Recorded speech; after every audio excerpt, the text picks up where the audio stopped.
স্বপ্ন থেকে বাস্তবে আর রূপপুর থেকে রূপান্তর। দীর্ঘ 12 বছরের প্রতীক্ষার অবসান ঘটিয়ে পারমাণবিক শক্তির চূড়ান্ত যুগে প্রবেশ করল বাংলাদেশ। মঙ্গলবার রূপপুর পারমাণবিক বিদ্যুৎ কেন্দ্রের প্রথম ইউনিটে শুরু হয় ফুয়েল লোডিং কার্যক্রম। চলতি বছরের 16 এপ্রিল কমিশনিং লাইসেন্স প্রদান করে বাংলাদেশ পরমাণু শক্তি নিয়ন্ত্রণ কর্তৃপক্ষ। রোসাটমের কারিগরি সহযোগিতায় সব ধরনের নিরাপত্তা পরীক্ষা শেষে শুরু হয় মূল কর্মযজ্ঞ।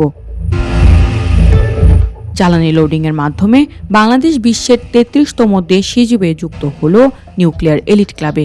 1,38,000 কোটি টাকা ব্যয়ের এই মহাপ্রকল্পে কাজ করছেন প্রায় 5,000-এর বেশি রাশিয়ান বিশেষজ্ঞ।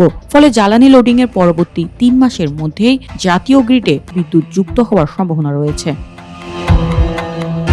শুধু প্রযুক্তিগত উন্নয়ন নয়, স্থানীয়দের কাছে এটি এক বিশাল আশীর্বাদ। কর্মরত রাশিয়ান প্রকৌশলীরা বলছেন 26টি পারমাণবিক বিদ্যুৎ উৎপাদনকারী দেশের কাতারে বাংলাদেশের নাম আসাটা এক বিশাল গৌরব। রূপপুর কেন্দ্রটি চালু হলে দেশের বিদ্যুৎ চাহিদার একটি বড় অংশ পূরণ হবে এবং টেকসই উন্নয়ন নিশ্চিত হবে বলে মন্তব্য করেন পাবনার জেলা প্রশাসক। 2013 সালে ভিত্তিপ্রস্তর স্থাপন থেকে শুরু করে জ্বালানি লোডিং পর্যন্ত প্রতিটি ধাপেই ছিল নানা ধরনের চ্যালেঞ্জ।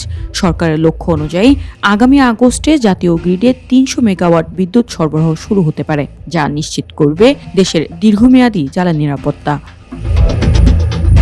পরমাণু শক্তির শান্তিপূর্ণ ব্যবহারের মাধ্যমে বাংলাদেশ এখন সমৃদ্ধির এক নতুন দিগন্তে।